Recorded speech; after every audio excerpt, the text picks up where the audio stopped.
Samsung actually has been working on projects that sound insane at first, but they're quite possible. I generally don't make videos about leaks and renders and stuff like that, but this is just too good to pass. Most of the things that I say in this video are factual and they're not some weird sci-fi stuff. Hello guys, I'm Shlok and in this video we'll be taking a look at some of the features of the Samsung Galaxy Z. It is Samsung's next secret phone and trust me, some of the features that it has are quite insane. Samsung is one of the biggest companies right now and they file the most amount of patents every year.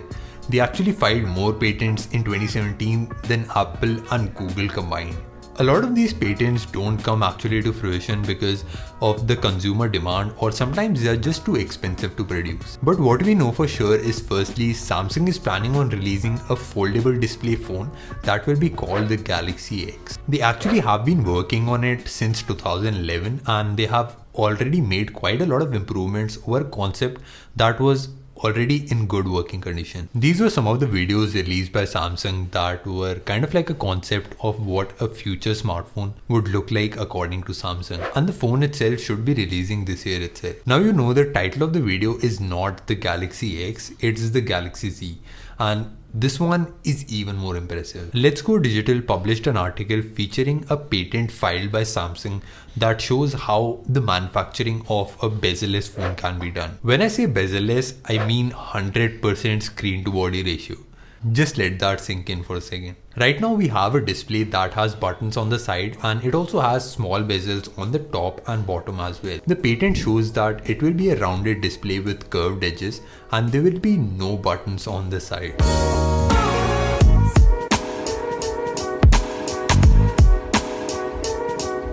The first thing that comes to mind is how will it turn on if it doesn't have any buttons at all? That's actually quite possible. This smartwatch that I have actually does not have any buttons at all and it still works brilliantly well. At first I was a bit baffled on how this would turn on, but you can just tap and hold the display for 3 seconds and the phone will turn on. So if a small company can do it, Samsung definitely can. They can also put buttons on the top and bottom, but I don't think that's very likely to happen. That's all good and everything. But the real question is, how good is the selfie? Moonlight camera, perfect selfie, Vivo V5. But actually the question is, if it is completely bezel-less, where would all the top and bottom bezels go? And where would all the sensors like fingerprint scanner and also the front facing camera go? If you guys remember, Vivo released a phone sometime back that had the on-screen fingerprint scanner, and it is quite possible that Samsung will take the same approach and put the scanner beneath the skin. And one thing that you guys might not know is that Samsung already has built transparent displays. I mean OLED displays that are completely see-through. And when you look at them, they look like some kind of thing from the future, but they're actually here. And the display that is present on the Galaxy S8 right now is also OLED. And if all these sensors can work through glass, they can definitely work through transparent OLED panels. Now imagine if your phone could charge from 0 to 100 in just 12 minutes. Samsung actually has built up a battery that can do the same. The battery that Samsung has built is graphene based, and in the previous years there has not been a lot of improvements in the battery sector, but this year is quite different. The battery that Samsung has built charges 5 times faster than the lithium ion batteries that we currently have right now, and it is also flexible.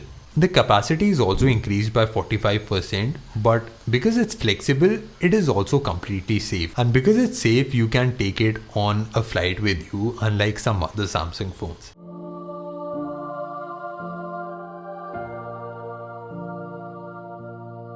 Samsung is an experimental company and they try out a lot of things, out of which some work out and some don't. The Samsung Galaxy Note and the Edge display are some that worked out really well, and the Galaxy Round is one of the ones that didn't. I've also seen a trend with Samsung. They tend to release a lot of phones on their big anniversaries. So on their 5th anniversary, Samsung released more phones than usual, including the Galaxy Round. And in 2013, they also tried out a lot of new advancements. And 2018 will be their 10th anniversary. So it is very likely that we'll see a lot of new stuff this year, and especially from Samsung. I generally don't do videos on stuff that actually hasn't come out yet, but there were a lot of facts relating to the Samsung Galaxy Z, and I hope you guys liked the video. If you did, make sure you press the subscribe button and also watch some previous videos on this channel.